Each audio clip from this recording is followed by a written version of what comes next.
morning guys. Tayo magkita sa inyo karon itong mga stocks nga SKW, no? So parang natin sa display karon is 4 lang kabuok, pero napanay upat kabuok na doon sa conversion side. Para dito nga side napay upat po dito, so 8 na ni siya kabuok. So nakita na ako sa inyo diri sa display, ready to pull out na ni siya. Ang engine niya ani tanan is a VE1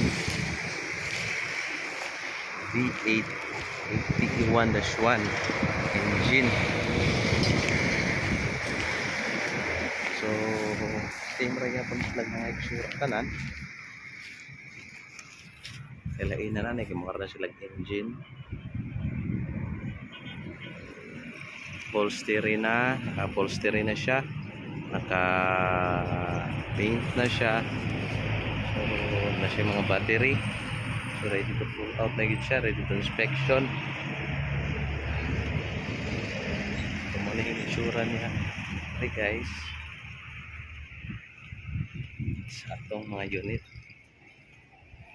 So paano atong mga videos, puro lang yun siya mga military trucks. Wala ka na kung ano mga commercial. Ay, sa among mga product na puro lang mga military, puro siya mga 4x4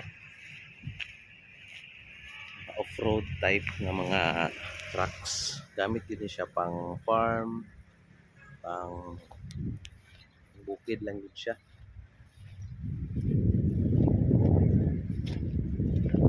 So far kinita ng mga unit dito is okay na ni siya, ready to pull out na ni siya. Mga kompleto na yung tires with spare tires na siya.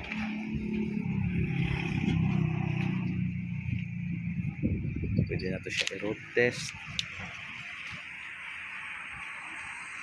Complete accessories na siya, as is where is lang ta dire kaysa ay natay laking additional or kung unsay na sa unit mo lang gid ang mabuligya. So mga battery, so far okay man gid kay ning mga mga unita kay sa militar man siya gamit sa Japan. Dili man gid kay ingon nga taga-adlaw na siya gamit. Dito lang man siya pagkuan ay mga operation. So kini siya mga hagop,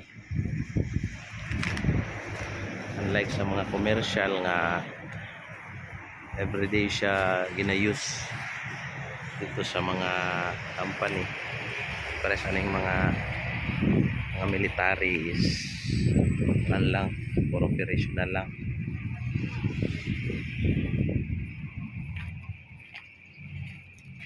Yung mga tire,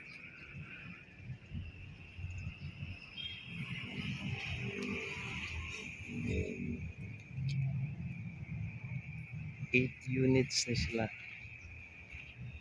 Pa yung mga wala na human kamulo pagdugid pang double check pa sa atong mga mekaniko. Double check pa tanan di siya butang diri sa display. So ang ato ang landmark din nato ani guys ha is nato sa Bulwa High Honda Cars, fronting Honda Cars beside SNR. Para SNR, fronting Honda Cars siya beside SNR. So dali ra ninyo siya makita kung ano mo diri sa Bulwa kay daplin lang yun siya sa highway.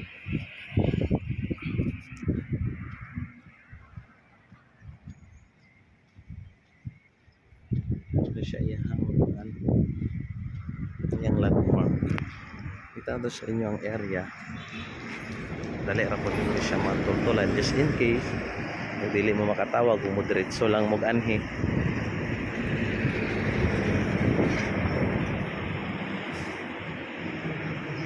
Para ang iyang landmark yan is fronting Honda Cars, Honda beside SNR. SNR. Ngayon di Oro City. So sa katong wala pa unit nga gusto mag-inquire,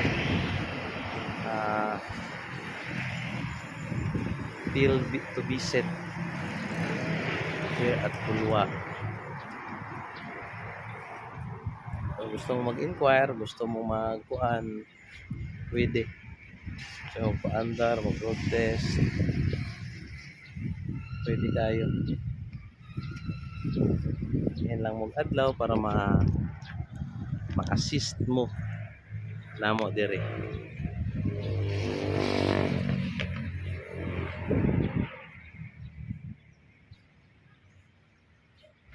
So ano siya, kung gusto pod mo og wing van nga ano siya, 6M70 wing van. Ano na siya, back seat, wala siya back seat. So barato ra na siya guys ha. Pinsay mo kanaan na mo inquire, utana lang gihapon mo system. So di na mo mabalakan sa iya guys, dili na siya airbag type, spring type na siya, spring type. Yan siya, yung spring, single lang siya, guyod lang gyapon yung atras, pero at least spring type na siya. So mo ni yung itsura sa van.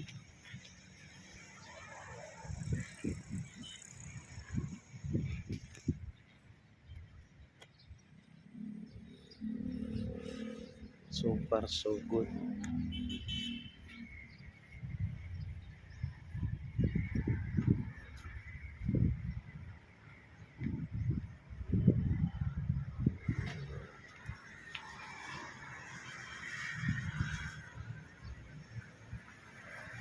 Ka-aircon na ang suludan, complete accessories na niya siya. Kasi mga clearance light, naka-aircon na ang sulod. Driver na lang kulang So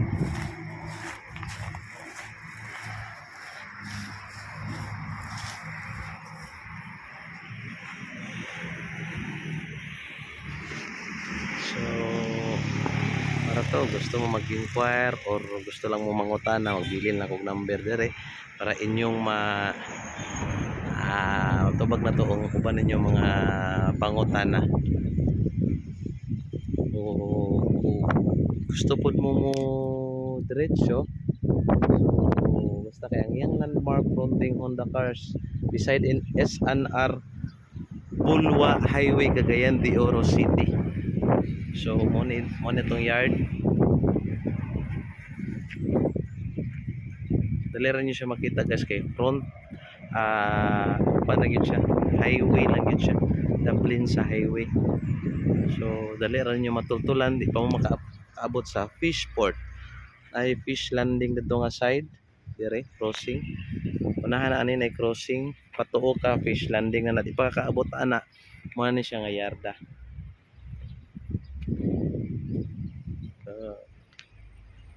Para to guys, sa mag-inquire, mobilin lang kong number dire para matubag natin yung tagsa-tagsa ka pangutana o about sa presyo pod niya. Salamat ug mayong buntag.